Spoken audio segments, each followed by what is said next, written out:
She was just passing through, a disabled black woman on a quiet road trip. When she stopped for a quick rest, she never expected trouble. But out of nowhere, a group of bikers began to harass her. Their laughter echoed, their words cutting deep. What they didn't know was that she had one move they'd never see coming. When she reached for her phone, everything changed. Keep watching to see how this unfolded. Before we dive into the story, comment below where you're watching from. The woman, we'll call her Clara, was someone most people might overlook at first glance. She was quiet, often reserved, but she carried herself with dignity. Clara's journey through life hadn't been easy, but she wasn't one to complain. After a car accident years ago left her with a permanent disability, she learned to adapt. She used a wheelchair to get around, and while it slowed her down physically, it didn't dampen her spirit. On this particular day, Clara was traveling through a small, tucked-away town. The kind of place with one main road, a diner at the corner, and a gas station that still used those old-fashioned pumps. Clara didn't know anyone there, and she wasn't planning on staying long. All she needed was a brief rest stop before continuing on her way. It was at that gas station where the trouble began. The parking lot was mostly empty, save for a few motorcycles lined up along the side. A group of bikers leaned against their bikes, laughing loudly, their voices carrying over the quiet hum of the pumps. Clara didn't pay them much mind at first. She was focused on refueling her car, maybe grabbing a quick snack before hitting the road again. But then she heard the comments.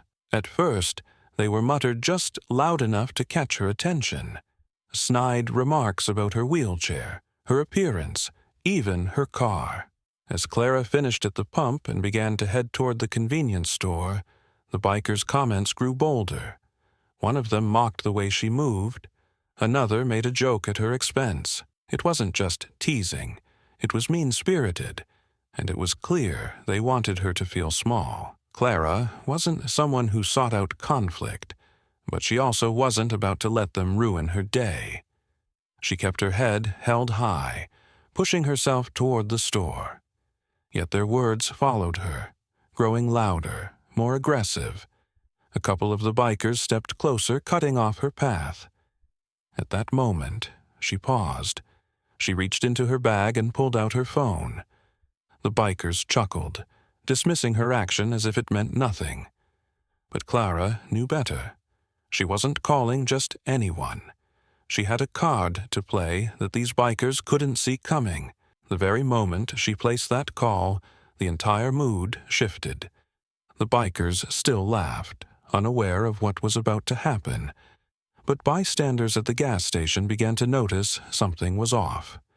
People started whispering among themselves. There was tension in the air, the kind that made you hold your breath. Clara's voice was steady and calm as she spoke into the phone. She wasn't pleading for help, far from it. She was stating facts, explaining the situation to the person on the other end of the line. Her words weren't loud, but they carried weight. She hung up and sat back, waiting. That phone call had set something in motion, and soon everything would change. Clara sat in her car, hoping for a moment of peace after a long day of driving. She wasn't the type to stir up trouble, especially when she had so much else on her mind. But the group of bikers lounging at the gas station had other plans. At first, it was subtle. A pointed stare, a muttered comment. Clara, not one to overreact, ignored it and went about her business. Maybe, she thought, they'd get bored and move on. But the mutters turned into full-blown remarks. A particularly loud biker, shorter than the others, with a patch-covered jacket and a scruffy beard, leaned toward his buddy and chuckled, making a show of looking her up and down. Didn't think they let folks like her out here. He sneered just loud enough for Clara to hear. His friend laughed, the sound sharp and mean. Clara clenched her jaw and continued to ignore them, but her pulse quickened. She knew this type. She had encountered people like this before. People who thought they could get away with anything. They were all bark, throwing words around to feel powerful. Yet, it wasn't just the words. It was the way they loitered close to her car, the way one of them casually placed his boot against her tire, as if claiming the space. It was meant to intimidate, to let her know she wasn't welcome. Others at the station noticed, too. A young woman holding a toddler gave a worried glance toward Clara, then quickly ushered her child back into their car. An older man at the pump shook his head but didn't say a word. Everyone saw what was happening, but no one stepped in. The bikers had a way of making everyone feel small. Clara considered her options. She could drive away, but that wouldn't solve anything. She could confront them, but she knew that would only escalate the situation. Instead, she calmly reached into her bag and pulled out her phone. The action seemed to amuse the bikers. Scruffy Beard pointed at her and called out, "What's she gonna do? Call for backup?" Another burst of laughter erupted. Clara didn't flinch. Her fingers moved swiftly across the screen, typing in a number she hadn't called in years. Her hand was steady as she lifted the phone to her ear. The bikers leaned closer, their smug expressions daring her to continue. They thought they had all the power. They thought she was just a woman alone in her car. But Clara knew better. "Hello," she said into the phone. Her voice was calm, controlled. She explained the situation succinctly. "There's a group of men here making threats, harassing me. I need someone to take care of this." One of the bikers barked out a fake laugh. "She thinks she's in some movie. Who you calling, lady? The president?" Clara didn't look at them. She kept speaking into the phone, her tone unwavering. "Yes, I'll wait here." When she hung up, the bikers were still grinning, but the grin on Scruffy Beard's face faltered just a bit. "What, you got a lawyer on speed dial or something?" he asked, trying to keep up the bravado. Clara said nothing. Minutes passed. The bikers went back to their bikes, pretending they didn't care, but they couldn't resist stealing glances in her direction. They began shifting uncomfortably, sensing a shift in the air. The bystanders who had been silent before were now watching more closely, whispering among themselves. Clara's steady composure was doing something the bikers hadn't expected. It was making them nervous. Then, in the distance, a sound cut through the tension. Not the rumble of more motorcycles, but something more serious. A convoy of SUVs turned into the gas station lot, their engines humming in unison. The vehicles pulled up in a row, blocking the exit. Doors opened in sync, and several individuals stepped out. They moved with purpose, dressed sharply, their presence exuding authority. The bikers' laughter stopped. Scruffy Beard looked around, confused. "What the—" he started to say, but one look at the newcomers, and he clammed up. The other bikers exchanged worried glances. Whatever was happening, it was beyond anything they had planned for. The suited individuals approached Clara's car first. The lead figure leaned down and spoke to her through the open window, their words low enough that no one else could hear. Clara nodded, and a small, confident smile crossed her face. She handed them a piece of paper, and the person took it, their expression serious. Then they turned toward the bikers. Without raising their voices, they issued a series of sharp, clear instructions. "You," the lead figure said, pointing to Scruffy Beard, "step away from the vehicle." Scruffy Beard hesitated, his bravado gone. "Hey, we didn't do nothing," he stammered. "Step away, now." It wasn't a request. The other bikers moved back, their confidence crumbling as the newcomers advanced. The bystanders who had been watching from a distance started inching closer, no longer afraid. It was clear that these weren't just random people stepping in. These were individuals who commanded respect and authority. People who didn't tolerate harassment. Clara stayed quiet, letting the scene play out. She knew she didn't have to do anything more. The bikers, now completely disoriented, muttered half-hearted apologies before retreating to their motorcycles. Scruffybeard tried to say something about a misunderstanding, but no one was listening. The lead figure simply watched them, ensuring they left without another word. Clara stayed quiet, letting the scene play out. She knew she didn't have to do anything more. The bikers, now completely disoriented, muttered half-hearted apologies before retreating to their motorcycles. Scruffybeard tried to say something about a misunderstanding, but no one was listening. The lead figure simply watched them, ensuring they left without another word. When the last motorcycle roared off into the distance, the tension finally broke. The bystanders relaxed, murmuring to each other about what they had just witnessed. Clara rolled down her window and thanked the lead figure, who nodded and handed her a card before returning to their vehicle. The SUVs pulled away as quickly as they had arrived, leaving behind a gas station that felt very different from just moments before. Clara took a deep breath, put her phone away, and glanced around at the now quiet parking lot. The woman with the toddler gave her a thumbs up. The older man, who had been silent earlier, offered her a small wave. They knew she had done something extraordinary, without raising her voice or resorting to anger. Clara started her car, her calm expression unwavering. She drove away, knowing that she had not only defended herself, but had sent a clear message to everyone watching. She wasn't someone to be underestimated. Clara knew she couldn't leave things the way they were. She parked her car at the edge of the gas station lot and stepped out, her gaze steady. She could see the bikers lingering by their motorcycles, still laughing amongst themselves. A few people in the parking lot turned to watch her, sensing something was about to happen. They didn't know what Clara had in mind, but they stayed close, curious about how this was all going to unfold.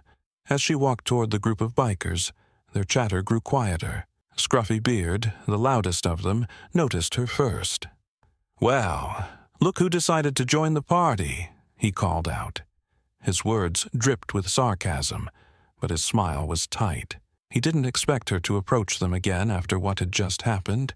Clara's steady steps and calm demeanor made the other bikers glance at each other uneasily. She stopped a few feet away from them, her arms at her sides. She wasn't holding her phone anymore, wasn't making any calls. She simply looked at them, and her calm silence was enough to make them shift uncomfortably.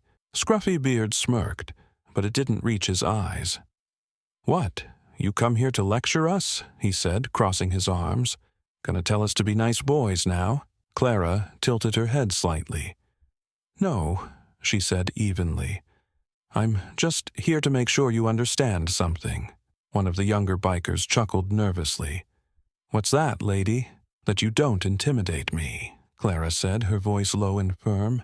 "And that you shouldn't try to intimidate anyone else." Scruffybeard took a step closer, his bravado faltering as he tried to maintain the upper hand. "Oh, yeah? And who says we're trying to intimidate anyone?" "Your actions say it," Clara replied calmly. "But that's over now. You've had your fun. Now it's time to move on." Her unwavering tone threw them off balance. These men were used to loud arguments, to people backing down or shouting back at them. They weren't prepared for someone who stood firm, who spoke with quiet authority. The bystanders in the parking lot watched closely, their murmurs growing quieter.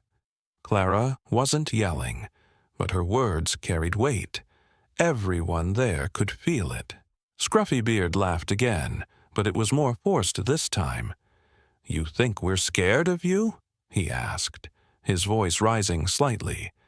Clara met his gaze without blinking. "I don't care if you're scared of me or not," she said. "I care that you understand that this behavior isn't going to be tolerated anymore." The tension in the air thickened. Some of the bikers exchanged glances, clearly uncomfortable. They weren't sure what to make of her. They were used to people getting angry, calling the police, or simply walking away. Clara wasn't doing any of that. She was standing her ground without a hint of fear. Scruffy Beard opened his mouth to say something, but before he could get a word out, a familiar sound broke the silence. A black SUV rolled into the parking lot, its engine rumbling softly. The bikers froze, their bravado slipping further. They recognized that vehicle. It wasn't just anyone's car. They knew who it belonged to, and it wasn't someone they wanted to cross. The SUV came to a stop a few feet away. The driver's side door opened, and a tall man in a crisp suit stepped out. He surveyed the scene with a calm, assessing gaze. The bikers took a step back, their earlier arrogance fading quickly. Clara didn't flinch. She simply glanced at the man and gave him a small nod. The man approached the group, his presence commanding the attention of everyone in the parking lot. Even the bystanders seemed to hold their breath. He wasn't a police officer, but his air of authority was undeniable. When he spoke, his voice was measured, but firm. "Is there a problem here?" he asked, looking directly at Scruffy Beard. No problem," Scruffy Beard stammered, suddenly unsure of himself. The younger bikers shifted nervously behind him, trying to avoid the man's gaze. The man turned his attention to Clara. "Is everything all right?" Clara nodded. "It is now." He returned the nod and looked back at the bikers. "I think it's time for you gentlemen to leave." Scruffy Beard opened his mouth to protest, but one look from the man was enough to silence him. The bikers climbed onto their motorcycles without another word, their earlier bravado completely gone. They didn't even glance at Clara as they rode off, their engines roaring as they disappeared down the road. The parking lot was quiet again. The bystanders slowly began to relax, murmuring among themselves about what they had just witnessed. The man in the suit turned back to Clara. "You handled that well," he said. "Not everyone can stand their ground like that." Clara offered a faint smile. "I just wanted to make sure they didn't think they could push people around." The man nodded, his respect clear in his expression. "You did more than that. You showed everyone here that it's possible to stand up for yourself without raising your voice or losing your composure. That's something people won't forget." Clara thanked him and watched as he returned to his SUV. He gave her a final nod before driving away. The gas station felt different now, lighter somehow. The tension that had hung over the parking lot was gone, replaced by a sense of calm. One by one, the bystanders approached Clara to thank her. An older woman with a shopping bag said, "I don't think I could have done what you did. You stayed so calm, even when they were being so awful." Clara shook her head. "You'd be surprised at how strong you can be when you need to be." A young man who had been sitting on the curb added, "That was the coolest thing I've ever seen. You didn't even have to shout and they just backed down." Clara smiled. Sometimes staying calm is the most powerful thing you can do. As the crowd began to disperse, Clara got back into her car. She took a moment to collect her thoughts before starting the engine. The gas station returned to normal, with people coming and going as if nothing had happened. But for those who had been there, the memory of Clara's steady courage would linger. She hadn't just handled a difficult situation. She had shown everyone that even in the face of intimidation, composure and strength could prevail. Clara stood firm, her breath steady, despite the tension radiating from the group of bikers circling her. The lead biker, a wiry man with a scraggly beard and an arrogant smirk, tilted his head mockingly. "You don't look like you belong here, lady," he sneered. His companions chuckled, the sound grating and unnerving. Clara's calm demeanor didn't waver. "Maybe it's you who doesn't belong here," she replied evenly. Her words, measured and deliberate, caught the group off guard. The lead biker's smirk faltered, replaced by a glint of annoyance.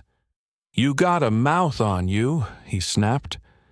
"I suggest you shut it before things get messy." But Clara wasn't intimidated. Instead of retreating, she calmly reached into her pocket and pulled out her phone. The bikers immediately bristled. "What do you think you're doing?" one of them growled, taking a step closer. "Just making a call," Clara said, her voice steady. "I've had about enough of your nonsense." Her words were like a cold wind slicing through their bravado. The lead biker barked a harsh laugh, though it sounded forced. "You think calling the cops is going to help you? Lady, we run this place. Nobody's going to come to your rescue." Clara didn't respond. Instead, she calmly pressed a few buttons on her phone, keeping her expression neutral. The bikers exchanged glances, their unease growing. They weren't used to their intimidation tactics failing.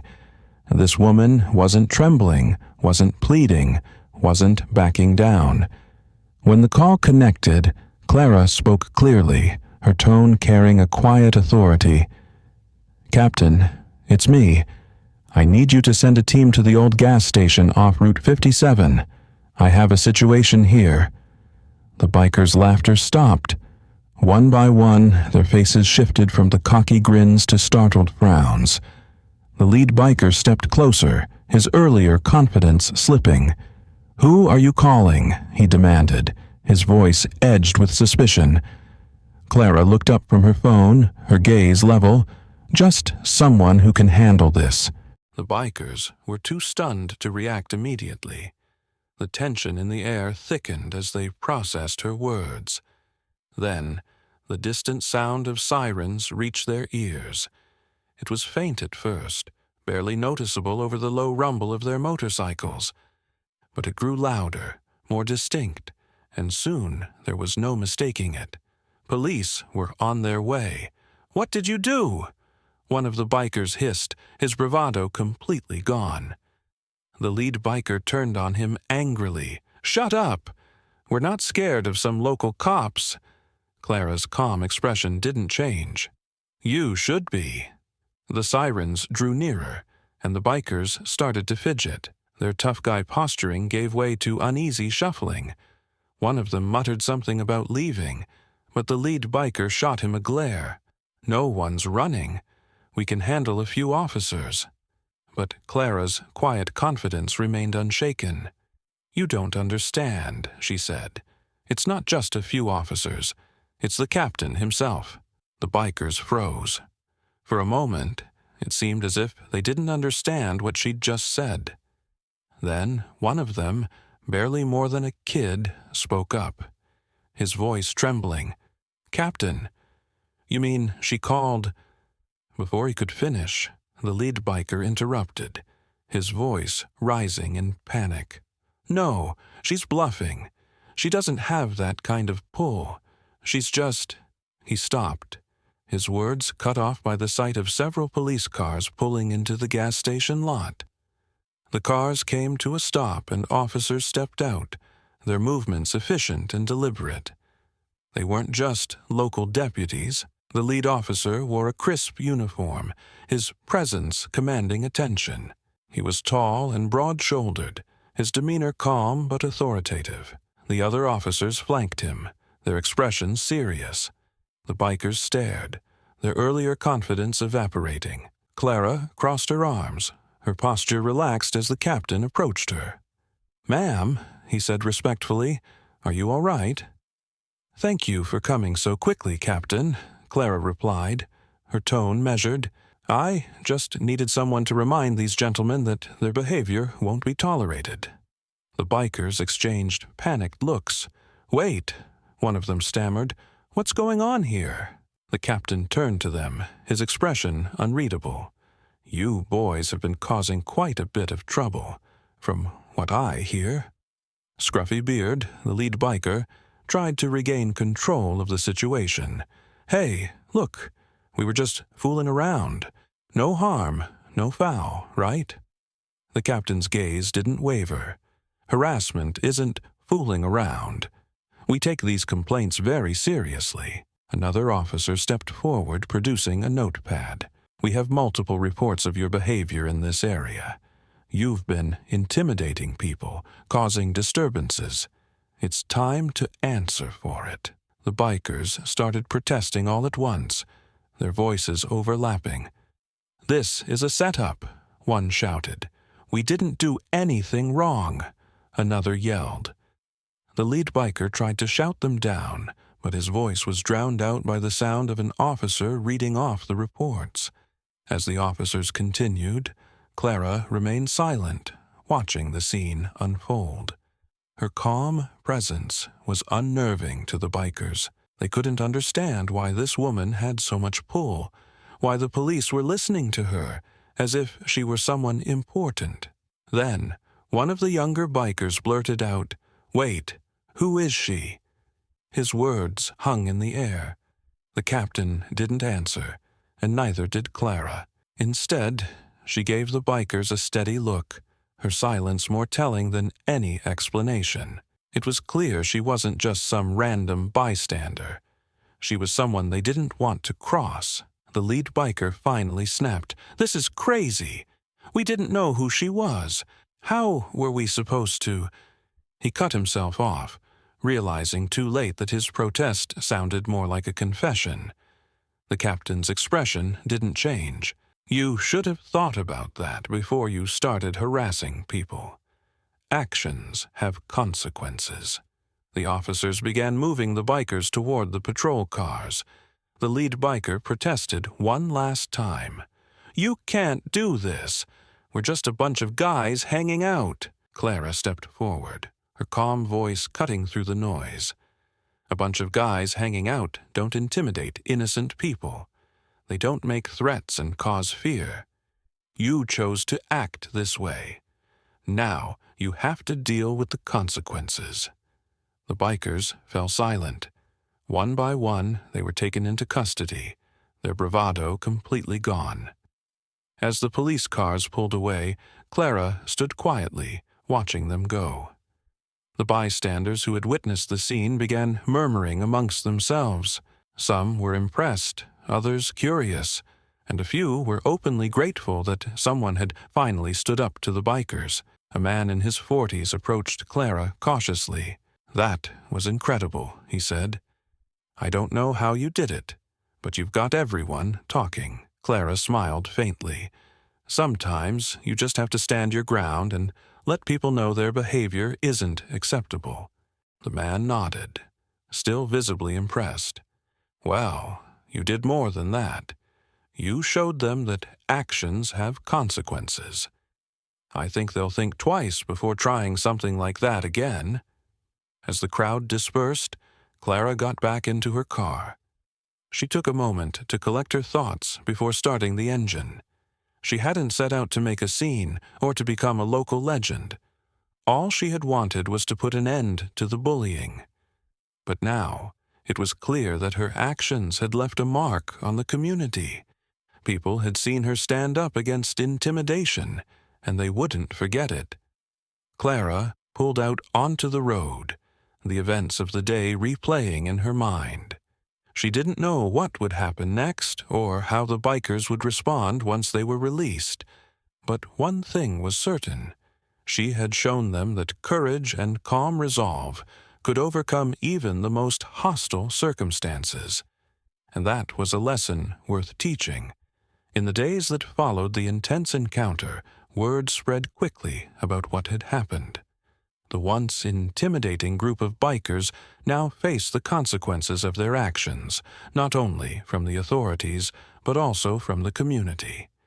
People who had long been wary of standing up to them felt a new sense of courage, knowing that even the most brazen bullies could be held accountable. For Clara, life began to settle back into its usual rhythm, but she noticed something different when she went about her daily routine. At the local grocery store, a young cashier recognized her and smiled nervously, as though working up the courage to say something. Finally, he spoke.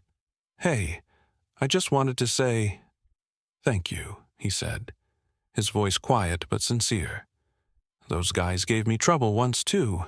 It's nice to know someone can stand up to them." Clara nodded, her expression softening. "It's not about being fearless," she replied. "It's about doing the right thing, even when it's scary." That simple exchange stayed with her.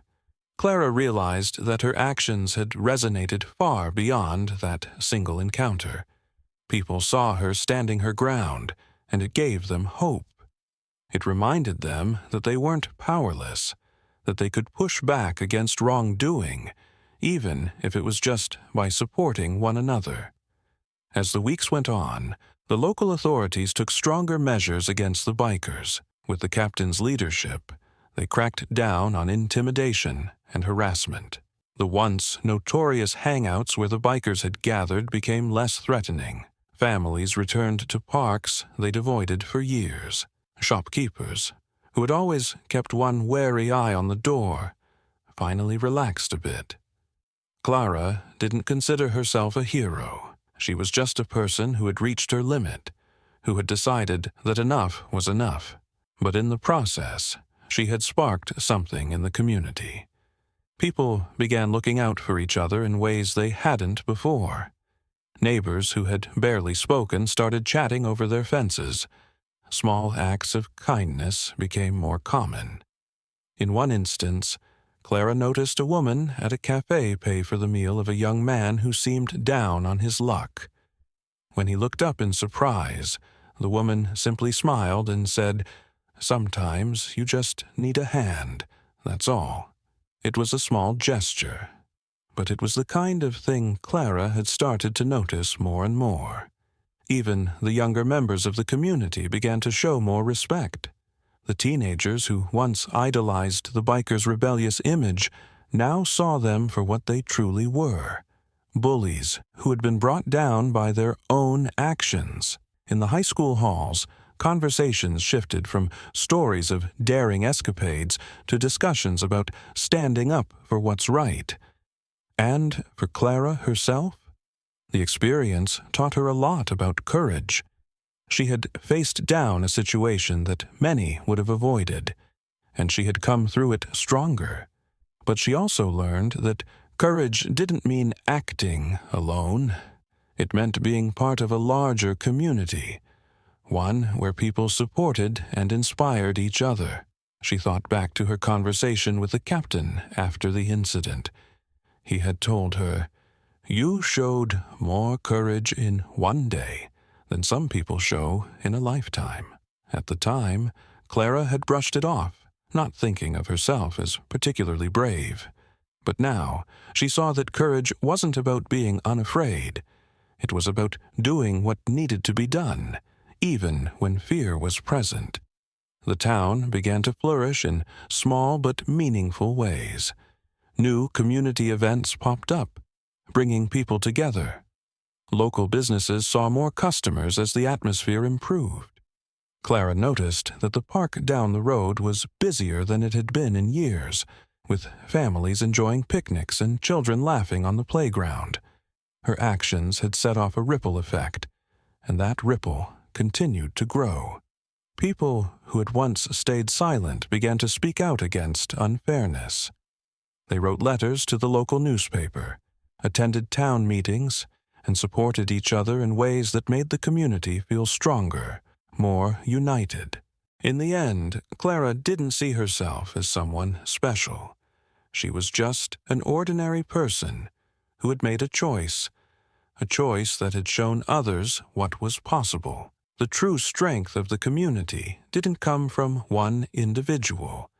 It came from everyone recognizing their own ability to make a difference, no matter how small their actions might seem. As she reflected on everything that had happened, Clara couldn't help but feel a quiet sense of pride, not in herself, but in what her community had become. It was a place where kindness, respect, and justice had taken root, and that, more than anything, was the real victory. After everything that unfolded, the takeaway was clear. One person's courage can ripple through an entire community. The impact of standing up for what's right wasn't just limited to Clara's life. It spread to her neighbors, her town, and even influenced the way local authorities approached their responsibilities. This story wasn't about one hero, but about how a single act can inspire others to make meaningful changes. What would you have done if you were in Clara's shoes? Would you have spoken up or let things slide? These questions are worth thinking about, because often it's the smallest decisions that leave the biggest marks on our world. If you found this story as powerful as we did, don't forget to hit the like button and share it with others. Join the conversation in the comments. What's your perspective on standing up against injustice?